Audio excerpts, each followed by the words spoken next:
Donc, dans ce chapitre, on va parler de la réponse fréquentielle, mais surtout on va parler de qu'est-ce que c'est un filtre.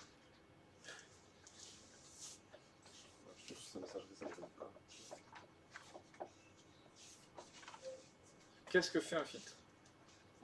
Il modifie l'entrée et la sortie. Enfin, il modifie la sortie par rapport à l'entrée. Ok, donc il y a une entrée, un signal d'entrée. Alors le signal d'entrée, on ne sait pas trop ce que c'est. Il y a un signal de sortie. Oui. Et il modifie des choses. Et il modifie quoi? L'amplitude. Alors il peut modifier la première chose, effectivement. Il peut modifier l'amplitude. L'amplitude, la fréquence.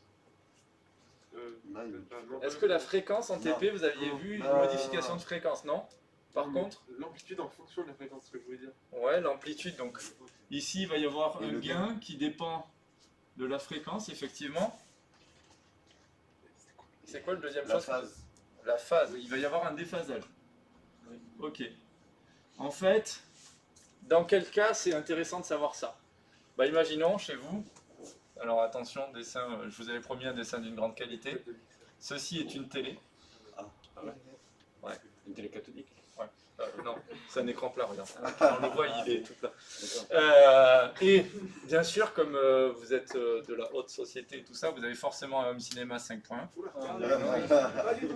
voire 7.1 si vous êtes très riche. On n'a pas tous, Voilà. on n'a pas tous des bourses à 500 balles par mois. Quoi. Ben voilà, bon ben alors écoutez, je vais dessiner ici, j'ai 5 enceintes, et bien entendu, il me faut quoi de plus? Vu que c'est 5.1, ça veut dire quoi 5.1? Le 1, c'est Une base, le... enfin, je sais pas comment Voilà, ça s'appelle. ici, je vais mettre au sol, hein. Ça s'appelle un bouillon? Non. Ok, boomer, ouais. C'est ça. Un caisson de basse. Ok. Donc je vais avoir le avant gauche, avant droit, arrière gauche, arrière droit. Alors j'aurais pas dû choisir A parce que du coup on comprend rien. Bref, c'est l'idée qui compte. Ça c'est le A de avant et ça c'est le A de arrière. Hein, ça se voit. Et là ici souvent on a les voix. Et là souvent on a les sons de basse. D'accord. La vraie question c'est est-ce que le signal audio qui part de ma télé, c'est le même qui part vers toutes les enceintes? Non. Qu'est-ce que j'ai besoin déjà pour avoir un 5.1? C'est un truc différent. Enfin, Le signal, est-ce qu'il part direct de la télé? Souvent. Non. Il va vers quoi? Vers un truc Non, qui gère le 5 points. Comment ça s'appelle? Le home cinéma? Ouais, Ah, un mais home c'est cinéma. Alors, le- effectivement, mais souvent le système home cinéma, c'est l'ensemble de tout ça. Oui. Souvent ici, ce sera un ampli. Ampli. Ah, Bah oui. Voilà. Et l'ampli, lui, reçoit le signal. Alors, si vous avez fait un beau montage qui est bien ici en optique, hein, on n'utilise pas autre chose que de Bah l'optique. C'est pour les pauvres On ensuite. n'utilise pas la PMI. Non, l'HDMI à la rigueur, mais vraiment c'est un peu de l'adobe. Optique ou HDMI, l'avantage c'est qu'on peut fournir des signaux 5.1 dedans. Sur des trucs classiques, genre le jack. Il y a combien de connexions sur un jack? 3. Alors 2 plus un micro. Mais normalement le jack c'est 2,5, on va dire. Pourquoi il dit? Bah, parce que c'est un micro, donc c'est pas Ah oui. forcément... On peut l'utiliser comme un troisième pour avoir des basses. Sur certaines enceintes c'est utilisé comme ça. Mais dans l'ensemble c'est souvent juste un micro. Bref, tout ça pour dire que c'est l'ampli qui envoie les signaux directement. Hop, j'avais promis un dessin de qualité. Et dans l'ampli, il y aura un fil. Et dans l'ampli, en fait, l'ampli, il n'envoie pas les mêmes signaux Ouais. partout. Forcément, il faut que quand je regarde 300, au moment où le loup il est derrière, le loup il doit être derrière, quoi. Il doit pas être devant. Ok? Ça marche pas. Plutôt beau, le loup. Du coup, mon ampli, dedans, il va y avoir effectivement, c'est ce que nous a dit Mathis, des filtres. On va pas s'intéresser au côté spatialisation. Je vais fermer les yeux sur la spatialisation, je vais juste essayer de réfléchir. Le fait que le loup il est derrière. Je vais juste réfléchir en termes de signaux. Quels sont les différents signaux? Est-ce qu'à lui, on lui envoie le même signal qu'à lui et à lui? Bah non, du coup. Alors qu'est-ce qu'on envoie où? Il n'y a pas les mêmes fréquences. Exactement, on va avoir des bandes de fréquences. Vers les basses, on va envoyer des basses fréquences. Vers les voix, souvent, ça va être un filtre plutôt clair, donc c'est plutôt des hautes fréquences. C'est du médium haute fréquence. Et là, c'est médium. ouais, ça va être du médium, ouais. Ok. MF, c'est pour médium, hein. C'est pas pour autre chose. Ok.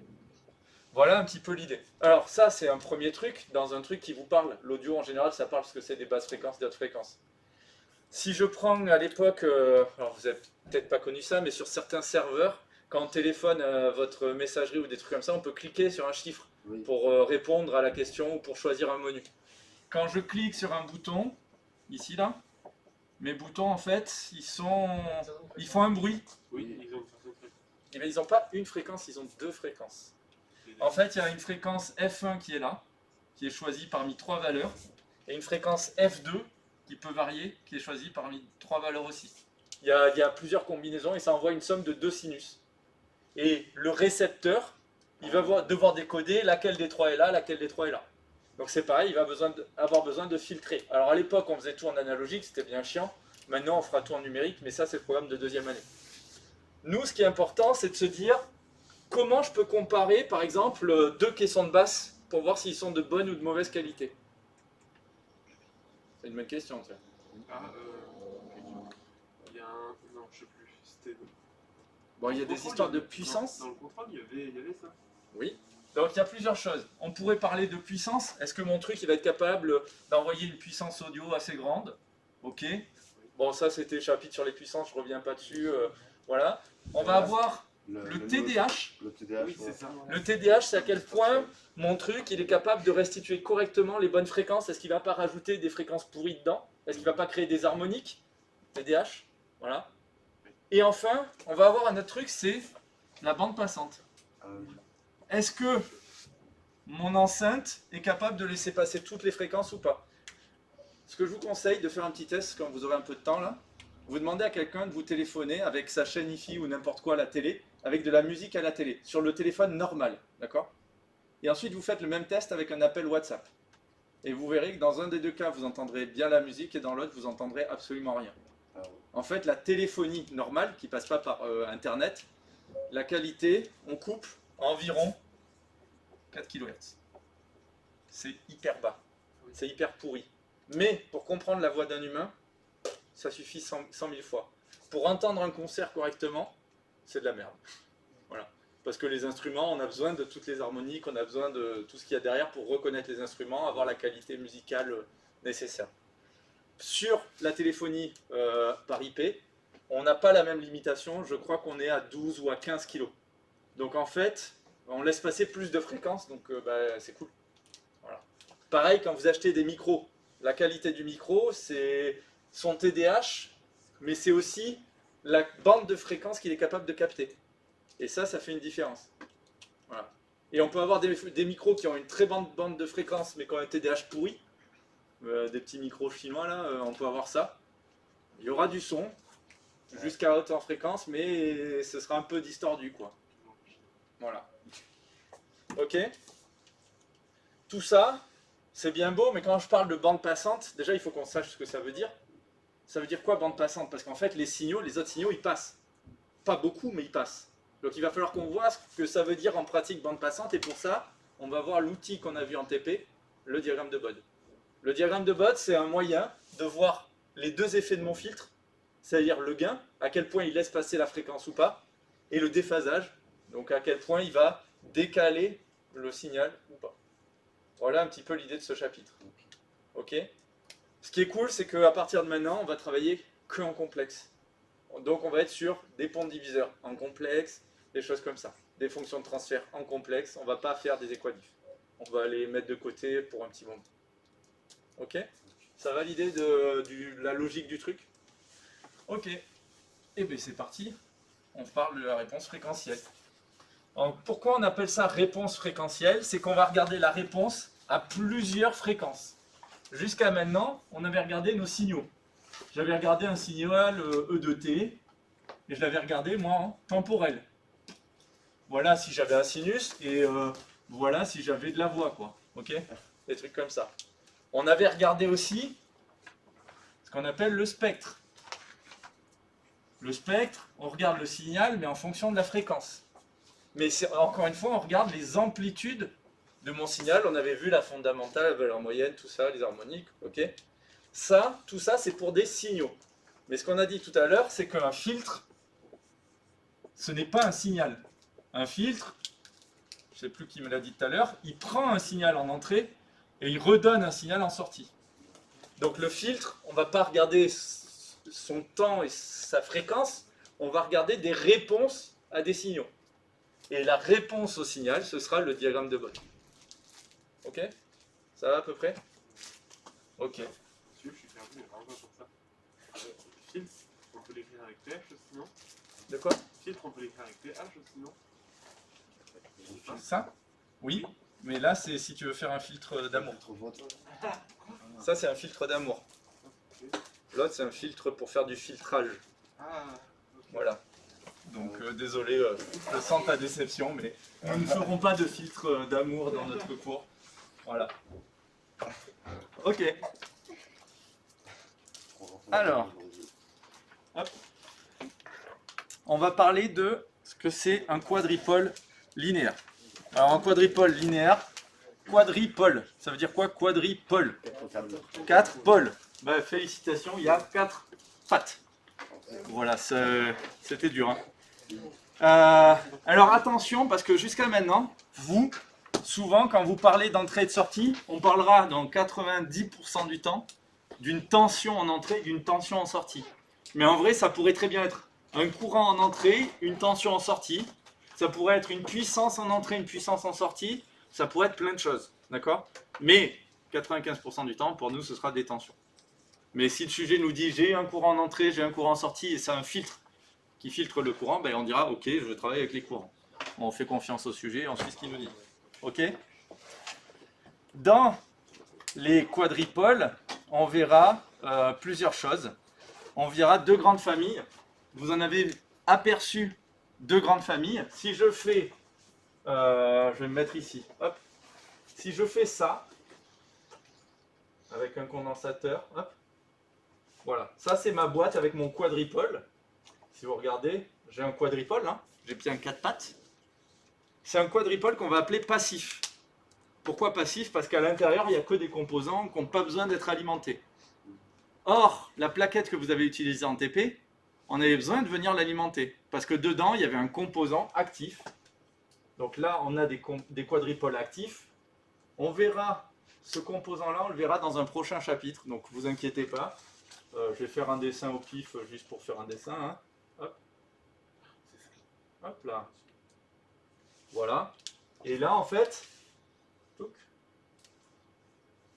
alors, il faut que je lui fasse 4 pôles hein, quand même. Hop là. Hop là, par exemple. Ce composant-là, en fait, lui, il a besoin d'être alimenté avec une alimentation. Alors, hop, je fais un petit pont là. Et par exemple, plus 15, moins 15, il pourrait être alimenté en 0,15, en plus 5, moins 5, ça dépend des composants.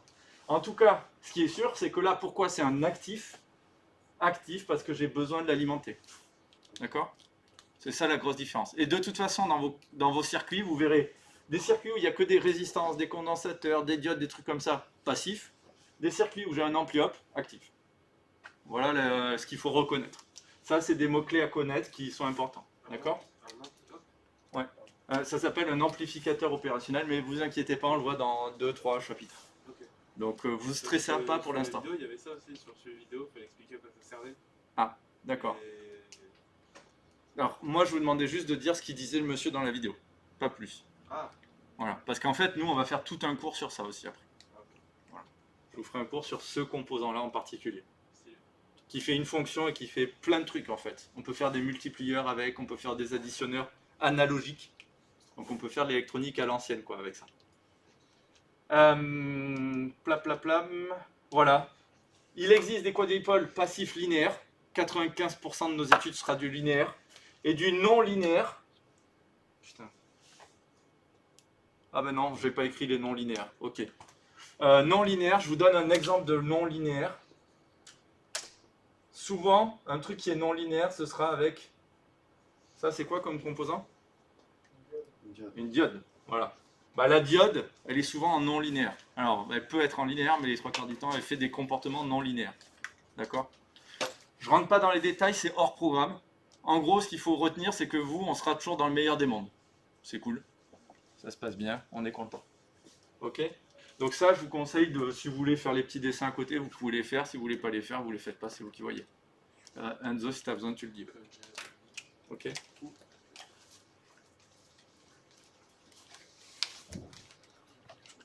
Est-ce que je vous laisse une minute? Oui. Ok. Allez, c'est bon, on peut avancer?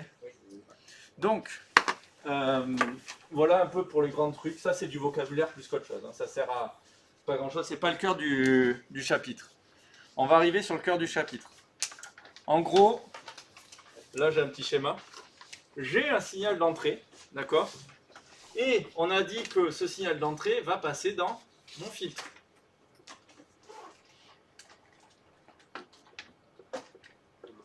Et j'ai un signal de sortie. Jusque-là, tout va bien. Ce filtre, donc là, ce que j'aurais pu faire, c'est dire c'est ce signal d'entrée qui rentre dans le filtre et ça me donne l'ensemble du signal de sortie. Hein. C'est tout le signal, ça. Et on a dit qu'il y avait deux effets dans ce filtre. Le premier, qui dépend de VE chapeau, hop, et qui va me donner une certaine amplitude en sortie. Ça, c'est le premier effet, d'accord? C'est ce qu'on avait appelé le gain en décibels, qui dépendait de la fréquence. Hein. Premier effet qui se coule. Deuxième effet qui se coule, c'est quoi? La phase. La phase. Donc je viens sur la phase ici, je rentre dans mon filtre, et on va avoir un certain déphasage qui dépend bien sûr de oméga, hein, qui va changer en fonction des fréquences, et qui me donnera la phase en sortie. On remarquera une chose, la fréquence ici, attention, c'est la même fréquence. On ne change pas de fréquence. Mon système ne change pas les fréquences. Ok? Il change les amplitudes, il change les phases, mais il ne change pas les fréquences. C'est bon? Pour tout le monde, ça?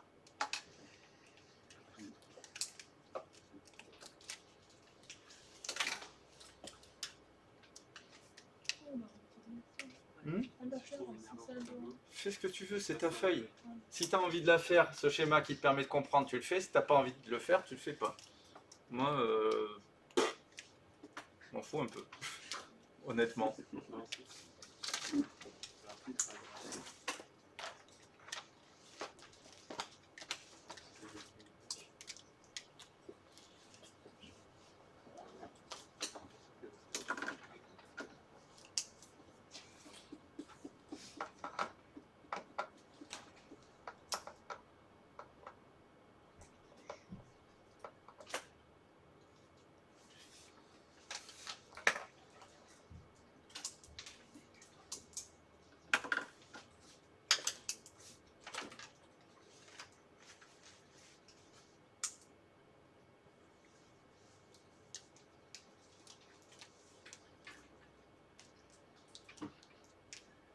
C'est bon pour tout le monde? C'est bon. Alors, vous êtes d'accord que mon filtre, il a deux effets. Un effet sur l'amplitude, un effet sur la phase. Je pourrais définir un nombre complexe qui représente ça à chaque fois. Vu qu'il y a les deux effets, ça fait un seul nombre complexe qui représente à la fois l'effet en amplitude et à la fois l'effet en phase. Ouais. Ce nombre complexe, c'est T de J oméga. C'est ce qu'on appelle la fonction de transfert. D'accord? Donc ça, c'est un mot important. Fonction de transfert. Voilà. C'est noté T de J oméga. D'accord? C'est un nombre complexe qui va avoir à l'intérieur inclus à la fois le gain et à la fois la phase. Ça va l'idée? Et vous voyez que c'est utile la fonction de transfert. Maintenant, la fonction de transfert, en fait, je peux l'écrire comme S de J oméga en complexe divisé par E de J oméga en complexe. Je peux aussi l'écrire à l'envers. Je peux dire que la sortie, c'est T fois E. Donc ici, c'est ce que j'avais écrit. C'est T de J oméga fois E de J oméga. Et souvent, on le représente sous une forme. J'écris E bar, je mets ma boîte, j'écris T bar de J oméga, et je sors de la boîte S bar. Quand j'ai tout écrit en complexe, ça donne un truc comme ça. Hop. Des fois, ça s'appelle pas T, des fois il l'appelle FT par exemple. Des fois, il le note H. Le nom de la fonction de transfert, elle n'a pas d'importance, c'est pas toujours T. D'accord? Ça pourrait être FT, ça pourrait être H, ça pourrait être X. Non, X c'est l'entrée en général. Ça pourrait être n'importe quelle autre lettre, pardon. Ok? C'est juste un commentaire, mais bon, c'est important de ne pas s'attacher à la lettre et de s'attacher à la...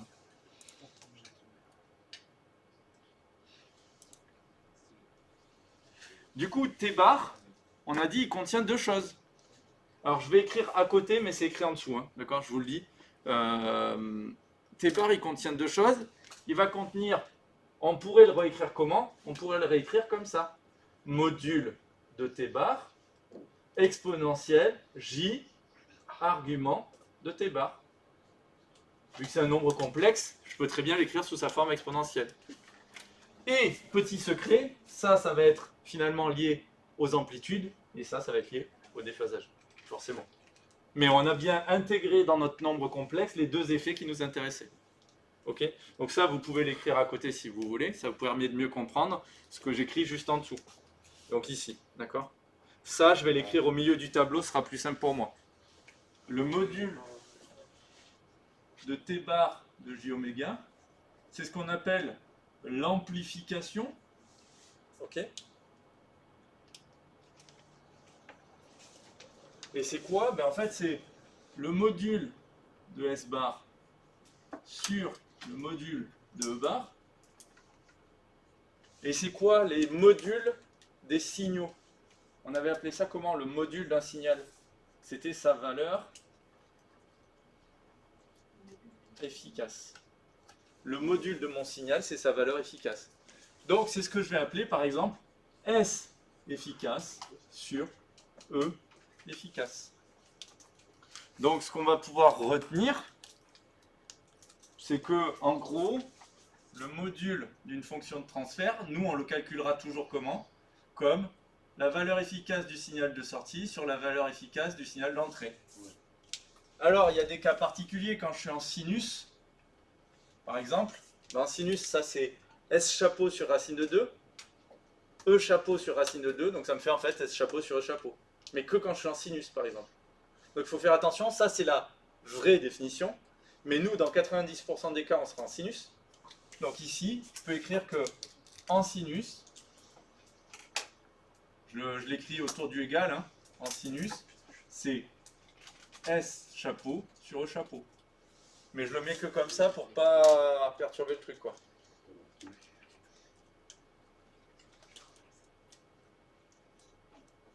C'est assez clair.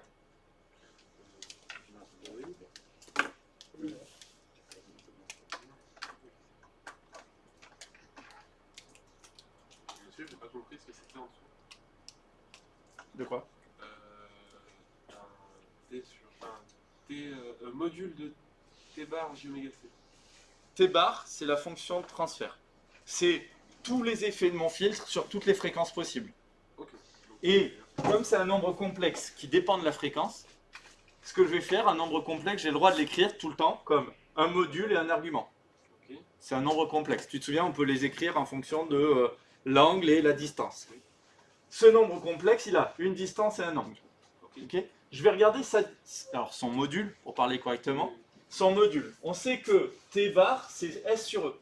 Donc le module de T bar, sa longueur, c'est le module de S sur le module de E. Oui. Or, le module d'un signal, ce qu'on a vu au chapitre 4, le module d'un signal, c'est sa valeur efficace. Donc en fait, le module de T bar, c'est S efficace sur E efficace. En fait, si tu réfléchis, l'amplification de mon filtre, c'est bien combien mesure ma sortie en amplitude divisé par combien mesure mon entrée en amplitude. Un exemple, si ma sortie fait 10 volts alors que mon entrée fait 1 volt, j'ai fait une amplification de x 10. Bah, c'est ça l'idée. Ok. Ça, c'est l'amplification. Alors, normalement, l'amplification, tant que je ne suis pas en sinus, je suis obligé de rester sur les valeurs efficaces, mais nous, comme on sera tout le temps en sinus, ce sera toujours S chapeau sur E chapeau, quoi. Ah, Voilà. Mais je suis obligé de vous écrire la formule générale à côté parce que c'est la seule qui est vraiment vraie. ok, super. Merci. Voilà. Ça va? Oui, nickel. Est-ce qu'il y en a d'autres qui sont pas sûrs, qui ont besoin que je réexplique? Je suis obligé de mettre, pour dire que mon T-bar, tu es d'accord qu'il a des effets différents aux différentes fréquences. Oui. Et je suis en train de l'écrire en complexe.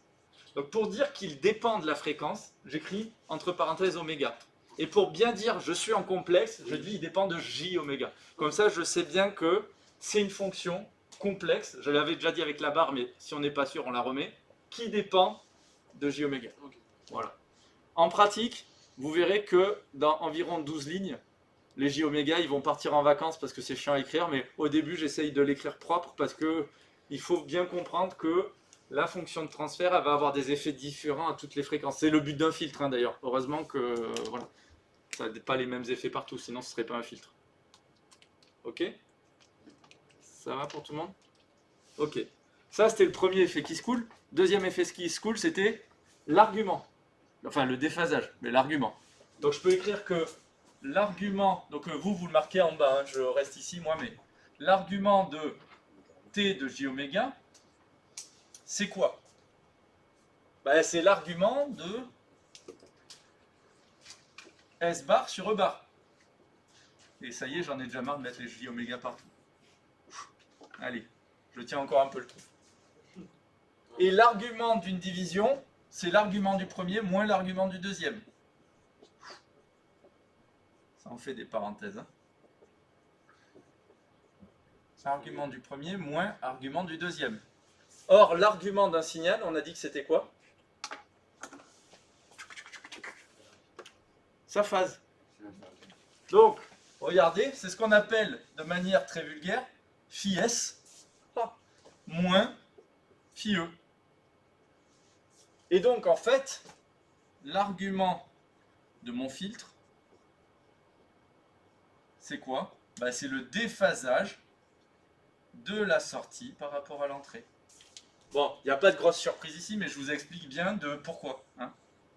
Enfin, je pense que vous l'aviez déjà compris, maintenant vous savez pourquoi mathématiquement, même si ça ne vous apporte pas grand-chose.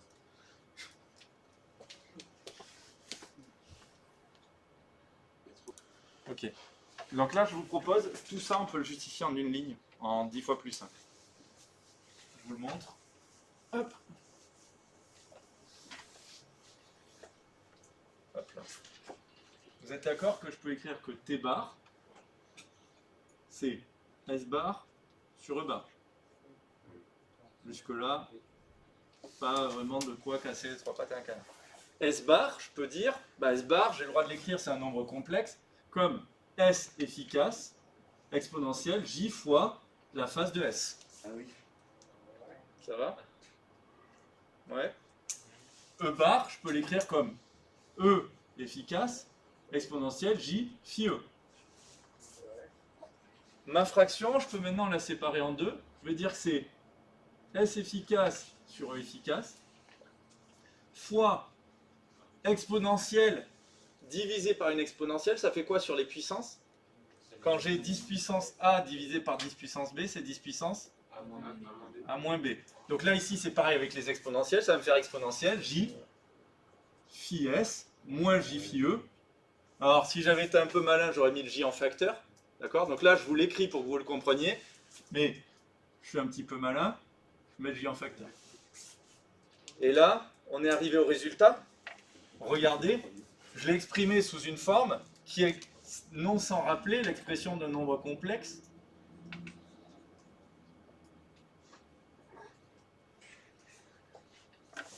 Et on regardait, ça, c'est ça. Ça, c'est ça.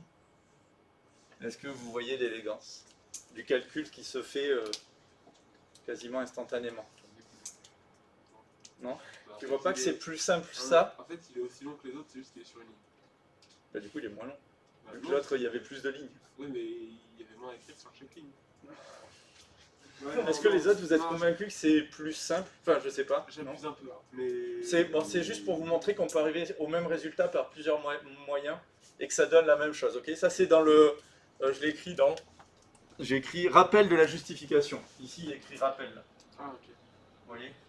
C'est juste pour vous faire manipuler les complexes un peu autrement. En TP, on vous donne. En blablabla. En examen, ce genre de truc, c'est peu probable qu'on vous demande ce genre de choses, d'accord? Mais moi, j'aime bien essayer de vous préparer, encore une fois, pour ceux qui voudront continuer, à un peu de rigueur. Et les autres, de toute façon, la rigueur, ça ne veut pas vous faire de mal. Mais au lieu de marquer les jeux oméga. Là? Oui. Ici, oui. Ici, tu vois qu'ils n'y sont pas parce qu'ils n'ont pas besoin d'y être. Et normalement, ils y sont. Ici, oui. Ici, non. Ok. Ici, c'est S efficace, c'est la valeur efficace de mon signal. Ok. Ok, et vous voyez que ça, je le traite qu'en sinus classique. Voilà. C'est un moyen de vous montrer autrement. Ouais, je pense, mais c'est juste pour voilà, avoir deux moyens de comprendre les complexes, de comprendre tout ça, les filtres. Voilà. Ok. Et là, on voit bien que ça, c'est du coup lié à l'amplification. Et que ça, c'est lié au déphasage. Voilà. On voit bien les deux effets du filtre.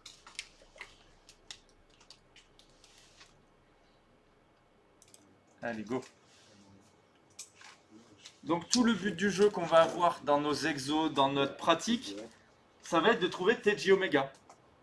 Et pour ça, il va falloir trouver en gros S bar sur E bar. Ok. Pour ça, on va avoir le droit d'utiliser toutes les lois qu'on connaît.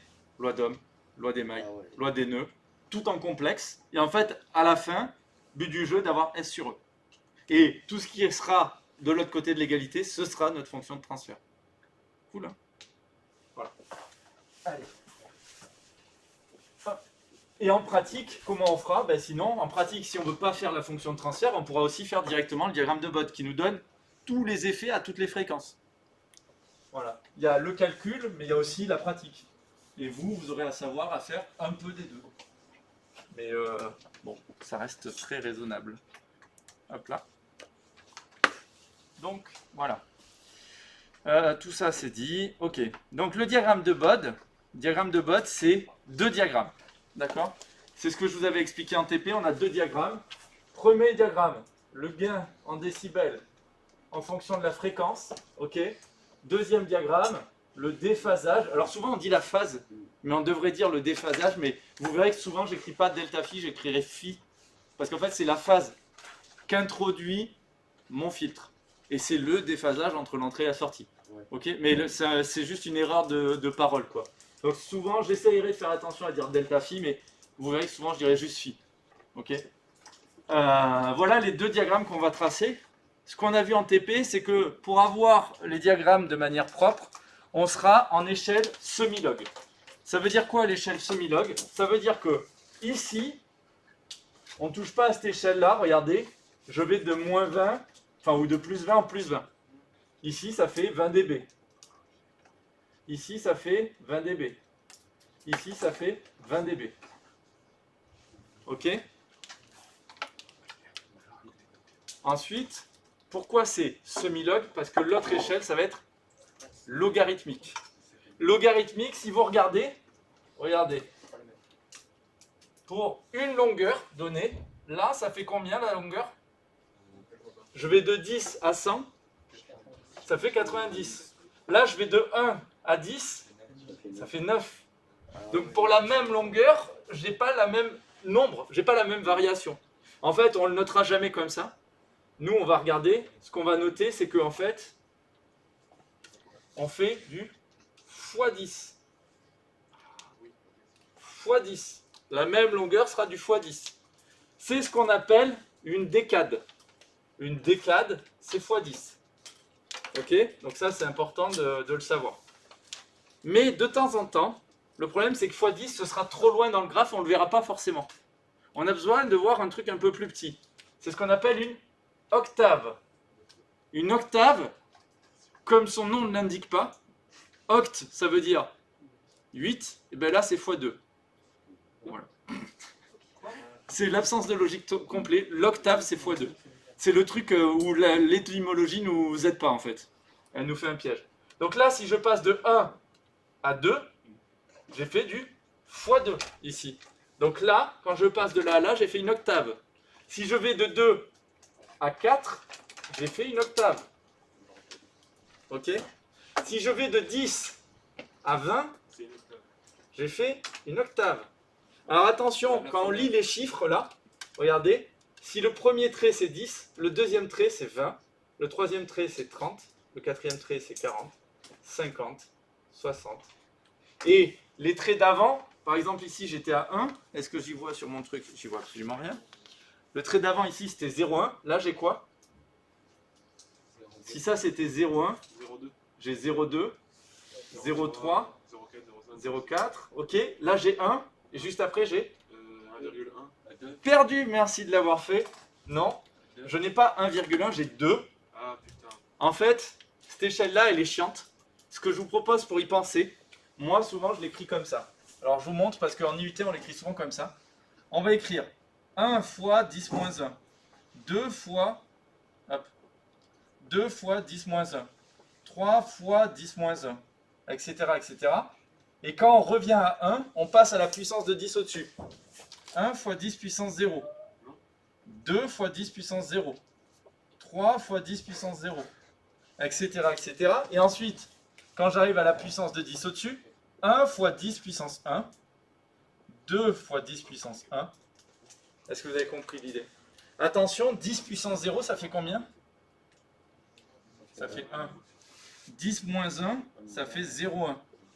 10 puissance 1, ça fait 10. Bon. Ok? Ça va? Moi, je trouve que c'est plus simple de se rendre compte qu'en fait, l'échelle, elle est toujours écrite de la même manière et que je vais d'une puissance de 10 en une puissance de 10. C'est quand on connaît vraiment bien les puissances de 10. Oui, mais j'essaye de vous expliquer la logique de comment ça fonctionne.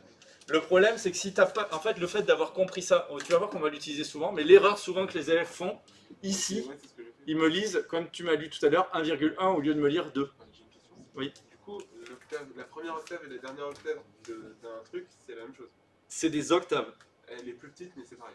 C'est des octaves, oui. Ok. C'est des octaves. Ok. C'est bizarre, hein? Ouais, c'est C'est comme ça. c'est proportionnel à chaque fois, non? C'est pas régulier, c'est divisé Non. genre par 2? Non. Non. C'est une échelle logarithmique ici, donc c'est pourri. Ok. Le log, il n'a pas un truc linéaire du tout. Même pas un tout petit peu. Voilà. Est-ce que ça va l'idée? Donc ça, c'est un truc hyper important à noter. Le concept des décades, le concept des octaves et comment on lit l'échelle. Si vous avez besoin, vous pouvez refaire aussi ce petit dessin-là. Je trouve qu'il n'est pas trop mal, avec les couleurs, si vous voulez même. Regardez, je vais mettre des couleurs pour dire que ça, c'est 10 puissance 0. Hop. Ça, c'est tous les nombres du 10 puissance 0. Hop. Voilà. Là, j'ai tous les nombres du 10 moins 1. C'est un peu les gangs. Hop là. Le gang des 10 moins 1. Alors, ça va jusqu'à 9, hein, bien sûr. Ça, c'est le gang du 10 moins 1. Hop là. Le gang des 10 puissance 0. Ensuite, on a le gang des 10 puissance 1. Etc. 10 puissance 2, 10 puissance 3, 10 puissance 4. Ce qui est bien, c'est que dans une même graphique, je peux représenter des très petites fréquences et des très très hautes fréquences. Alors que quand je suis en linéaire, le problème c'est que les petites fréquences elles vont être toutes tassées au début et les grandes fréquences elles vont être loin, mais je ne vais pas pouvoir représenter proprement tout ça. Ça dépend. Nous en sciences, on va dire de traitement du signal et les électroniciens, on parle toujours en échelle semi-log. On prend les biologistes, ils font tout en échelle linéaire parce que tous leurs phénomènes sont sur les mêmes bandes de fréquences. Donc pour eux, c'est pas intéressant d'être en semi-log, ils font tout en linéaire. Nous, en traitement du signal, on va sur des très petites fréquences, clignotement d'une diode, 1 Hz, 2 Hz, allez, des trucs comme ça, jusqu'à des très très hautes fréquences, les télécommunications, gigahertz. Voilà, on est sur des bandes énormes, quoi. Ok? Ça va pour tout le monde? Je peux effacer mon petit truc là ou pas? Oui. J'attends une demi-seconde, je vois Théo et Audrey encore. Ok. Théo? C'est bon. 10, 20, 30. Romain, c'est bon? Moi, je fais ça là. Ok. C'est bon. Ok.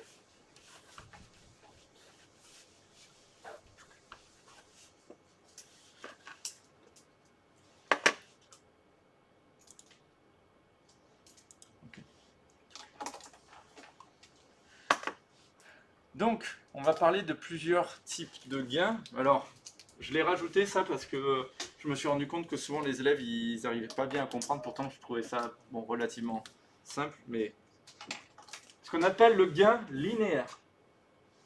Gain linéaire, ça ne veut pas dire qu'il est tout droit, ça veut juste dire qu'il n'est pas en décibels. En fait, linéaire, pour linéaire, ça veut dire que c'est différent de décibels. Ok? C'est le truc avant les décibels. On le précise parce que des fois, on dit juste l'amplification ou le gain. Ça, on avait dit que c'est en gros le module de ma fonction de transfert. Donc ce qu'on retiendra, c'est que le gain normal, c'est-à-dire pas en décibels, c'est quoi? Bah, c'est S efficace sur E efficace. Ça, c'est l'amplification, hop, ou le gain. D'accord? Ça a les deux noms. Donc, gain linéaire ou amplification, c'est ça. D'accord?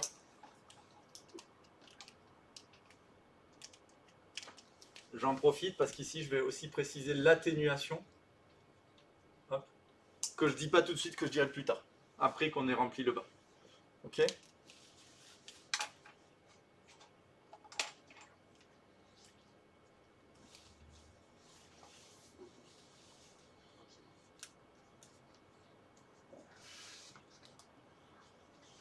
Si vous n'arrivez pas à lire, vous me dites, hein, j'écrirai mieux. Non, c'est bon. mal écrit, c'est que c'était un peu petit. Ouais, je vais essayer de faire un effort là. Go. Donc, ça c'était le gain en linéaire. Le gain en décibels, je ne sais pas si vous vous souvenez, on l'a vu là, c'est 20 log, 20 log du module de la fonction de transfert. Alors nous, ce sera pas. Alors c'est vrai qu'on le note log ou log 10. Dans les sujets, vous verrez, nous en France, on ne marque jamais le 10. Mais c'est log base 10, d'accord? Donc je peux l'écrire ou je peux ne pas l'écrire. En tout cas, nous, ce qu'on retiendra, c'est que le gain en décibels, la formule que vous allez retenir, pardon, c'est 20 log de, il n'y a pas de barre en dessous, hein, de VS ou de S efficace sur E efficace. Ça, ce sera la formule à connaître. C'est la formule finale, ça. C'est la finale. Ok. Ça, c'est la formule générale d'explication qui marche tout le temps. Et ça, c'est la formule que nous, on va utiliser en pratique. Mais c'est la même chose. Hein.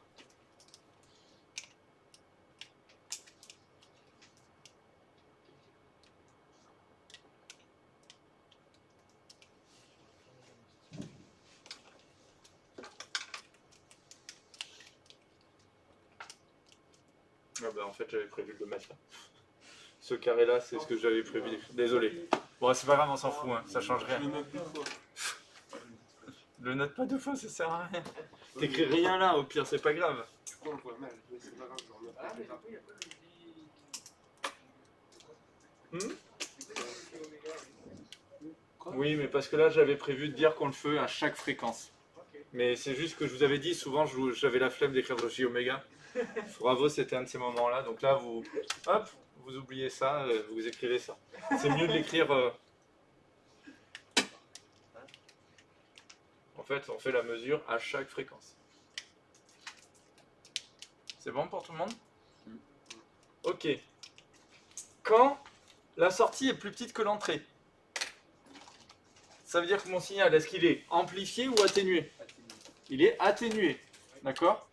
Donc quand il est atténué, ici, VS est plus petit que VE. Donc VS sur VE est plus petit que 1. Donc le module est plus petit que 1. Et donc le gain en décibels, quand j'ai le logarithme d'un nombre plus petit que 1, ça fait une valeur négative. D'accord? Donc quand mon gain est négatif, il y a atténuation. Si l'amplitude est égale, dans ce cas-là, VS égale VE, VS sur VE égale 1, module égale 1, donc le gain égale 0 dB. D'accord? Et je sais pas pourquoi. Et vous avez la phrase en bas ou elle est partie en vacances? Non, là, Ah putain, elle est partie à la page d'après. Ah oui, elle est à la page d'après. Bon, ben d'accord. Il y a eu un bug technique. Aussi bien que tactique. Normalement, la dernière phrase, elle était censée être là. Donc je vais la faire ici. Si VS est plus grand que VE, alors VS sur VE est plus grand que 1. Alors le module de T est plus grand que 1. Laisse-moi finir. Donc le gain en décibels est plus grand que 0 dB. Et ça veut dire qu'il y a amplification. Merci. Merci. Voilà. Ok. Des fois, souvent, nous on parle en amplification et en gain. D'accord? Mais des fois dans les sujets, ils vont vous dire quelle est l'atténuation. Alors ce qui est con, c'est qu'en fait, quand j'ai une amplification de 10, l'atténuation c'est 1 sur 10. Si j'ai une atténuation de 10, ça veut dire que j'ai fait une amplification de fois 1 dixième. Donc en fait, l'atténuation, on n'en parlera quasiment jamais, je vais vous donner une formule ici. L'atténuation en fonction de j-oméga, c'est 1 sur l'amplification. C'est l'inverse de l'amplification, d'accord? Amplification. Je mets en termes de mots, mais c'était juste pour que vous compreniez ça, parce que souvent les élèves, ça les perturbe quand on parle d'atténuation. Ben, il faut juste retenir que c'est 1 sur l'amplification, quoi. Ok. Bien, C'est ça rare va quand c'est égal. Hein C'est rare quand c'est égal, non? À 0. Ça, Quand c'est égal partout. Oui. il va y avoir toujours une fréquence où ça peut être égal à 0. Ok. Mais non, mais en situation. En réel, oui. En réel, ça existe.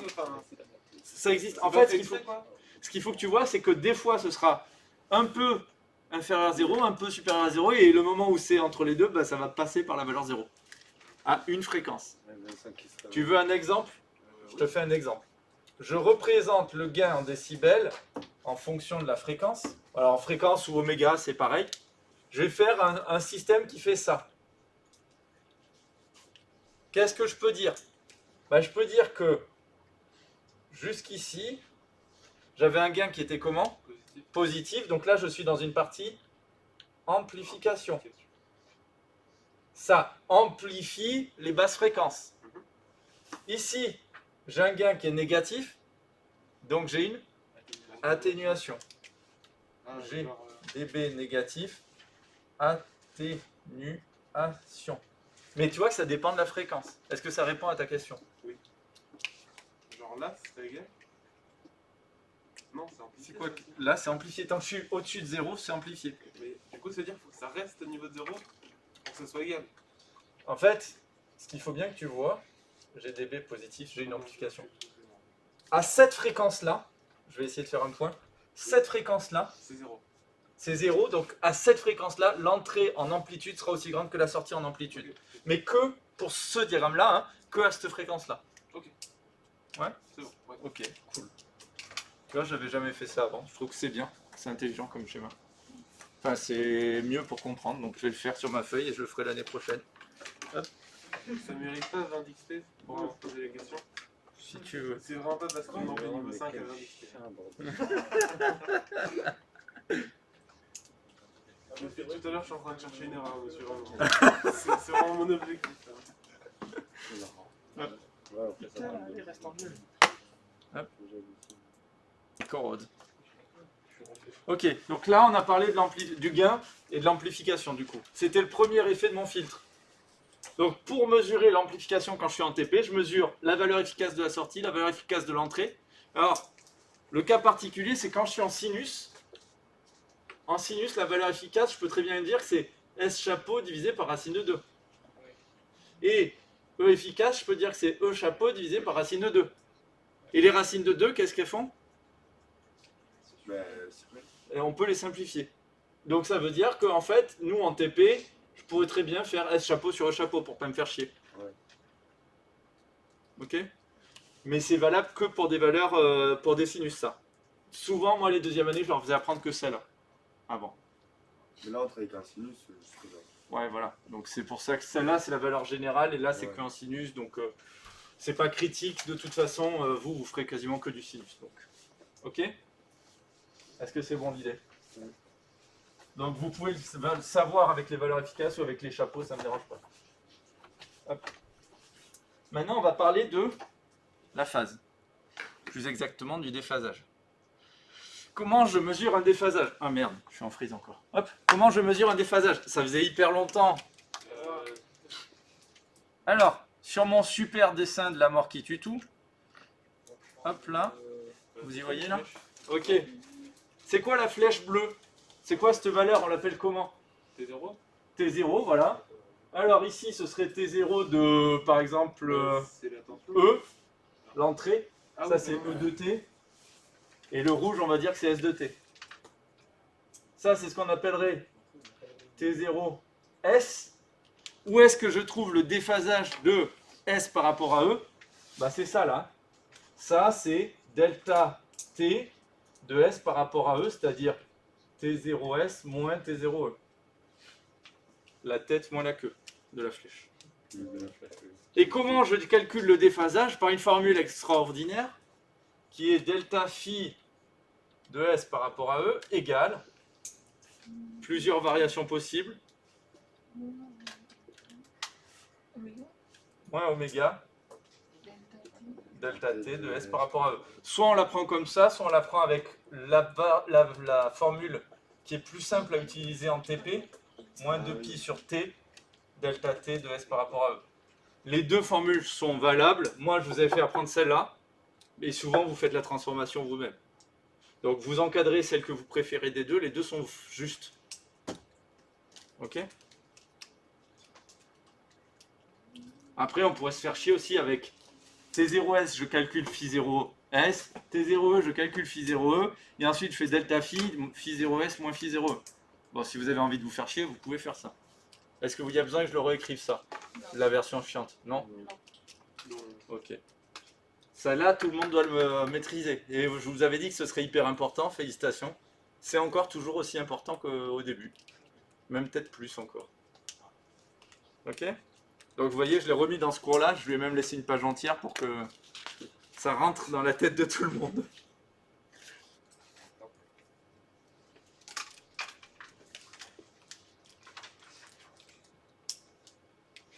Ça va pour l'instant? Oui.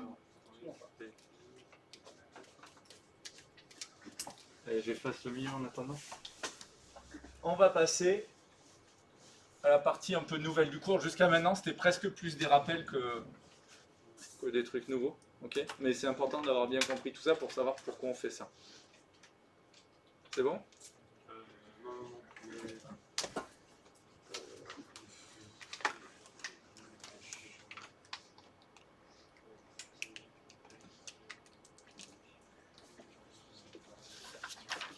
C'est bon. Ok.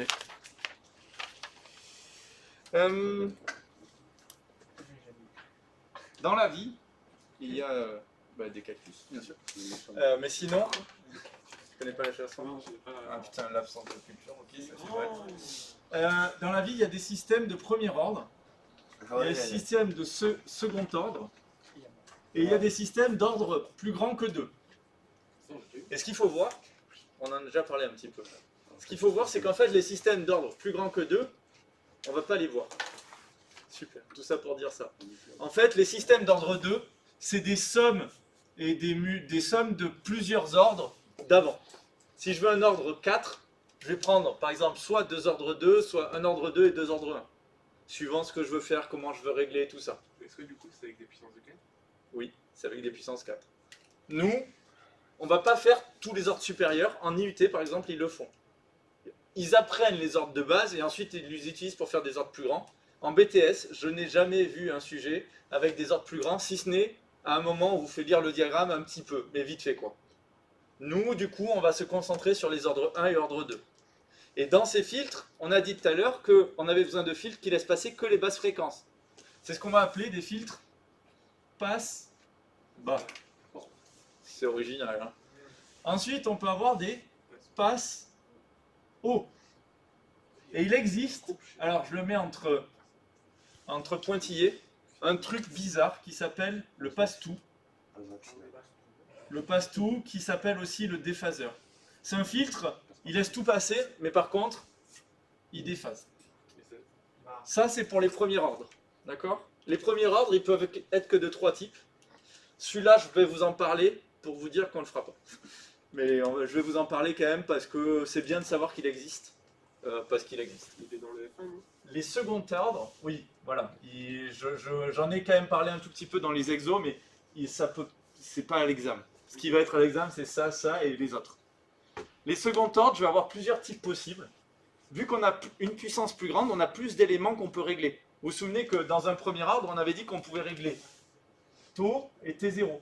Dans la formule là, avec les équations un peu chiantes. Là, on avait dit qu'on avait oméga 0, M, T0. J'ai 3 éléments que je peux régler, là j'en ai que 2, donc forcément je peux faire plus de choses ici qu'ici. D'accord? Là je peux faire le passe-bas. Je peux faire un passe-bande. Je peux faire un coupe-bande, l'inverse du passe-bande. Et je peux faire un passo. Un passo double. Voilà. C'est marrant. Et ensuite, je peux enfin faire un passe-tout qu'on ne verra pas parce qu'on s'en bat les couilles, même si je vous le montrerai pour dire qu'il existe. Des phaseurs. Voilà un petit peu ce qu'on peut faire. Tout ça, c'est les blocs de base de ce qui est possible de faire comme filtre. On ne peut pas faire autre chose que ça avec les premiers et deuxième ordres. Ça tombe bien, on a besoin de que ça. Ok? Donc maintenant, eh bien, c'est parti.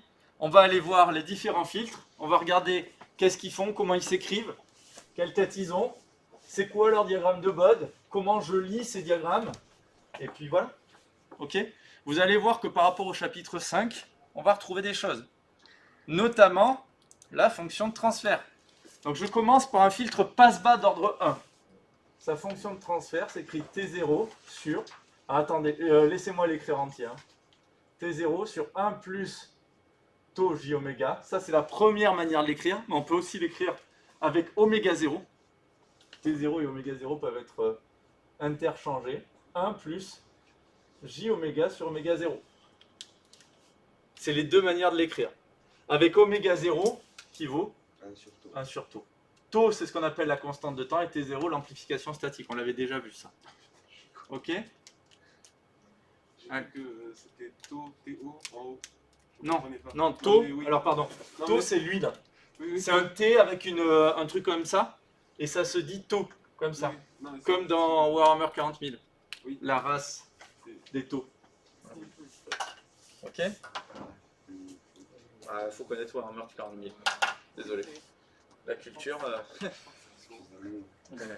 sais pas si je vais vous expliquer encore longtemps. Déjà, il n'y en a que quelques-uns qui ont osé regarder et augmenter leur culture, donc bon. Ah, c'est pas ouf à moi. Oh, ouais. Le musée de je sais pas là. La cité de la peur. Ah ouais, mais c'était trop bien. Mais oui, c'est rigolo. Essayez de m'éclater, monsieur. Non, C'est toi qui éclate. T'as fini d'écrire? Arrête. Je vais faire infecter. En France, c'est monsieur qui me dit. C'est bien. Est-ce que c'est bon pour tout le monde? Non.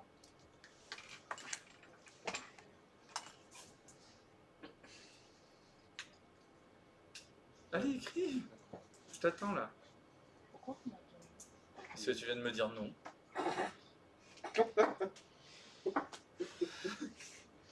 Pardon. T'as fini d'écrire toi au lieu de rigoler? Putain. Alors, moi je vous dis que c'est un filtre passe-bas, et bien entendu, comme je suis le Messie, vous croyez toutes mes paroles, mais je vais quand même vous les prouver que c'est vrai et que je vous raconte pas que des conneries. Ah, ça peut être pas mal. Je vais faire la limite de ça quand oméga tend vers 0. Est-ce que vous savez faire des limites? Oui. La bonne réponse c'est oui. Tend vers. Voilà. Ah. Donc je vais faire la limite quand oméga tend vers 0 de cette fonction, par exemple T0 sur 1 plus tau j oméga. Alors regardez, Il arrive là. quand oméga tend vers 0, 1 plus tau j oméga, ça tend vers quoi? Alors je vais le faire dans un... Ok, regardez. Quand oméga tend vers 0, tau j oméga, ça tend vers combien? Oui, 0. Vu que oméga il tend vers 0. Oui. Et 1 plus 0, ça tend vers combien? Merci. Ah, ok. Donc tout ça, alors je l'écris pas en matière maths, je l'écris en manière physicien où les limites c'est un outil pour nous, on s'en bat les couilles. T0 sur 1, ça va tendre vers T0. Yes. Du coup, vous êtes d'accord que ma fonction de transfert à basse fréquence, elle va tendre vers T0, elle tend vers un nombre réel. C'est même plus un complexe. Génial. Ce qu'on peut dire, c'est qu'à basse fréquence, du coup, VS vaut T0 VE. Yes. Alors, genre, enfin, VE, l'entrée. Vraiment. VS chapeau, hop, égale T0 VE chapeau si tu veux. Ah, ok. C'est mieux comme ça? Oui. Ok. Désolé. Non, Avant, je n'utilisais pas les notations chapeau avec les anciens élèves et du coup, des fois, j'oublie. Ça arrive. pas grave. J'améliore mes notations petit à petit.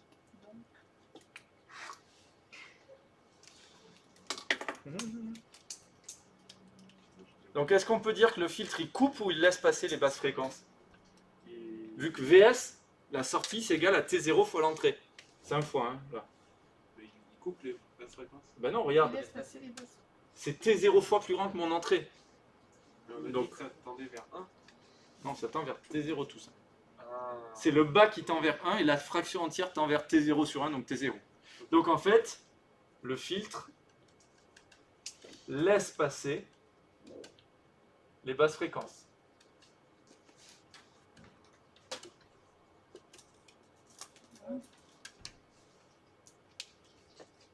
Et ici, je vais écrire le mot statique. Vous me ferez penser à vous en parler après. Je l'ai écrit là pour y penser.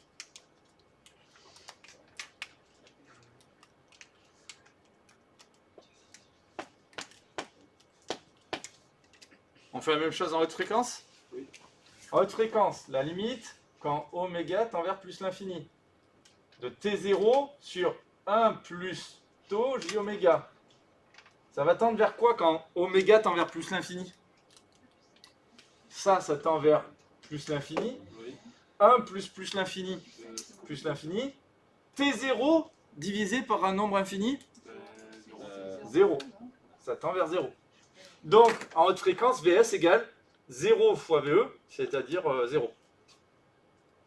La sortie, il n'y a pas de sortie. Ça veut dire qu'en haute fréquence, donc le filtre, il fait quoi pour les hautes fréquences? Il coupe. Oui. Je sais. Coupe les hautes fréquences. Pierre? Non?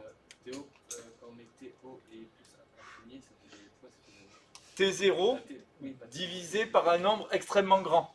Imagine, je prends un gâteau, je le coupe en 10 milliards de parts. Il y a combien de bouts de gâteau par personne? Pas beaucoup. Ça tend vers 0 en fait. Je me rappelle. Ok. Voilà. 1 divisé par un nombre extrêmement grand, ça fait plus grand chose. Voilà. Attention, oui, c'est T0. Ok. C'est bon pour tout le monde? Non, il n'y a pas de I là.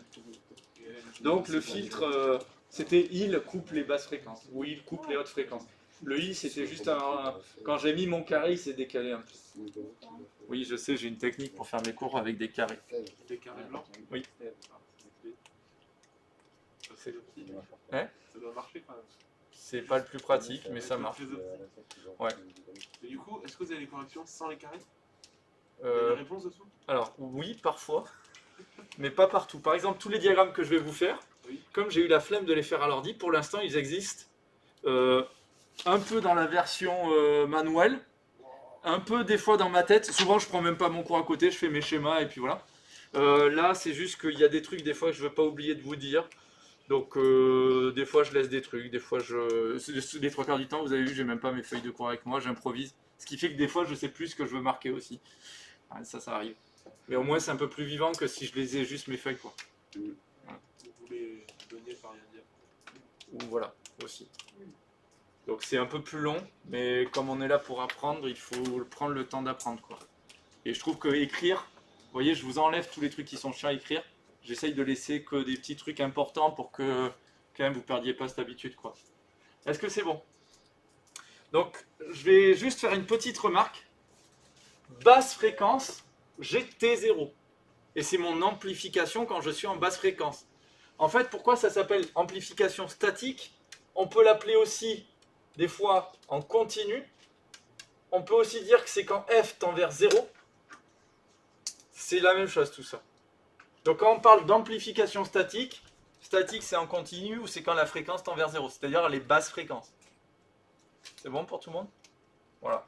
C'est un mot qui est important parce que vous allez l'avoir souvent, le mot statique ou continu ou fréquence tend vers 0. Il faudra savoir jongler entre les trois expressions pour dire amplification statique.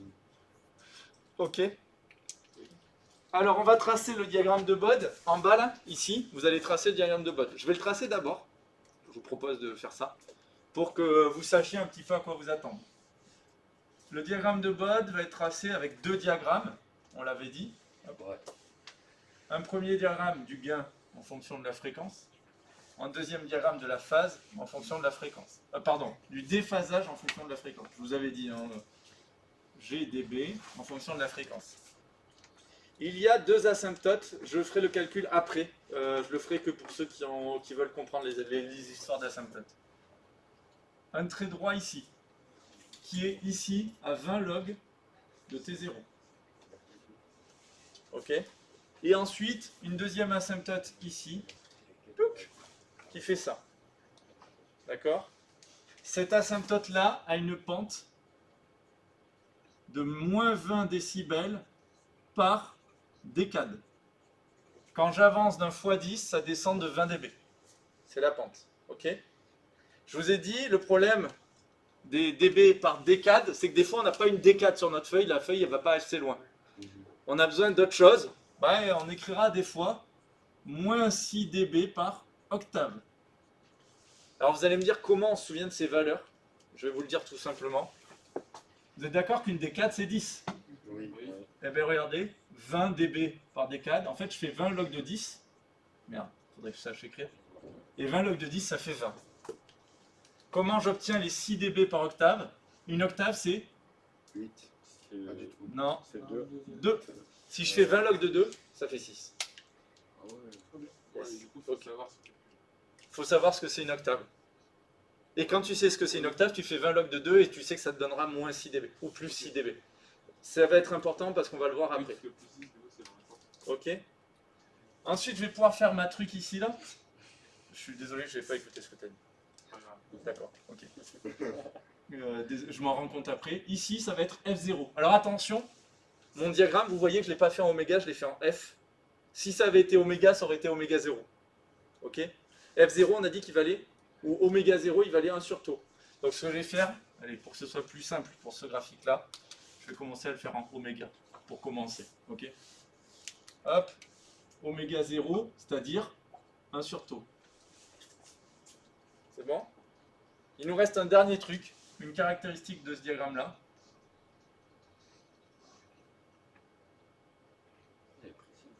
Il est beau, hein? Oui.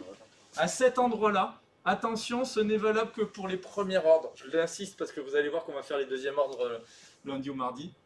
J'ai moins 3 dB, c'est-à-dire entre ce point-là et ce point-là, j'ai perdu 3 dB. C'est-à-dire entre les diagrammes idéal, parfait, et le diagramme réel, à cet endroit-là, j'ai 3 dB de moins. D'accord? C'est pas énorme.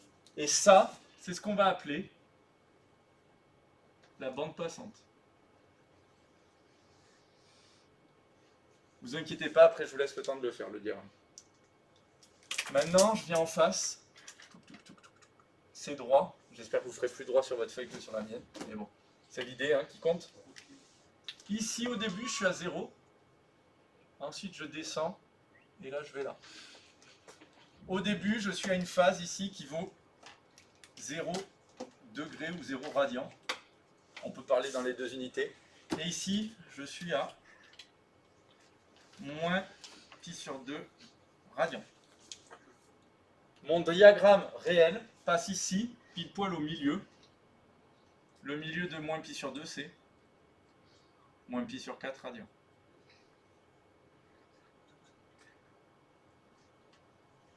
C'est joli, hein? C'est vrai qu'il a réussi. Merci. Voilà le diagramme de Bode des passe-bas d'ordre 1.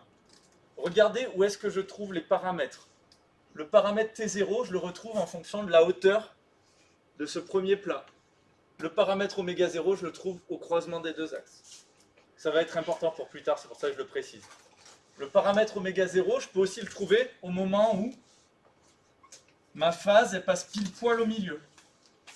Entre la valeur max et la valeur min, elle passe pile poil au milieu, c'est l'endroit où j'ai oméga 0. Souvent, ce truc-là est plus précis que ce truc là-haut.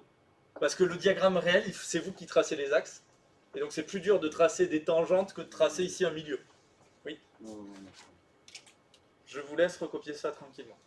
Est-ce que Enzo, tu veux que je t'aide? Ouais, je veux bien. Je l'ai pas. Je fais une petite parenthèse juste pour montrer un petit truc. Vous n'êtes pas obligé de l'écrire, c'est juste pour que vous compreniez. Ça, c'est ma fonction de transfert. Est-ce que vous êtes d'accord? Ce que je vais faire, je vais utiliser mes limites de manière un peu différente. Je vais dire, quand oméga tend vers 0, quand oméga tend vers 0, est-ce que vous êtes d'accord pour dire que ce truc-là, il tend vers 0, donc il est tout petit devant le 1. Donc toute ma fraction, elle tend vers T0 sur 1, c'est-à-dire T0. Or, si je cherche le gain en décibels, en j oméga, quand oméga tend vers 0, il tend vers 20 log de T0. Ça, c'est ce qu'on appelle son asymptote. C'est pour ça que ma première asymptote, elle était horizontale et qu'elle valait 20 log de T0. Maintenant, je finis juste ça pour vous montrer en haute fréquence. Quand oméga tend vers plus l'infini, taux j oméga va être très grand. D'accord? Comme taux j oméga va être très grand, tout ça, ça va tendre vers T0 sur le 1, il devient très petit, je peux l'oublier. Donc il va me rester T0 sur 1 taux j oméga. Ouais. Et donc, le gain en décibels, il va tendre, quand oméga tend vers plus l'infini, vers 20 log du module de ça, et le module de ça, ça revient juste à enlever le j. Donc 20 log du module de tout ça, donc T0 sur taux oméga. Ce que je peux réécrire un tout petit peu différemment, 20 log de, alors T0 sur taux, je m'en bats les couilles, je le laisse là, moins 20 log de oméga. Et si vous remarquez, 20 log de oméga, à chaque fois que oméga, je vais remplacer oméga par 10 oméga, je vais avoir 20 log de 10 qui se rajoute ici. Donc une pente qui descend de moins 20 décibels. C'est pour ça qu'on a une pente ici qui descend de 20 décibels. Je le réexpliquerai après pour les ordres 2, les passos et tout ça, et vous verrez qu'on reviendra sur ce genre de logique. On le marque ça ou pas? Non. C'est une explication théorique de pourquoi on obtient ça. Ah, bon.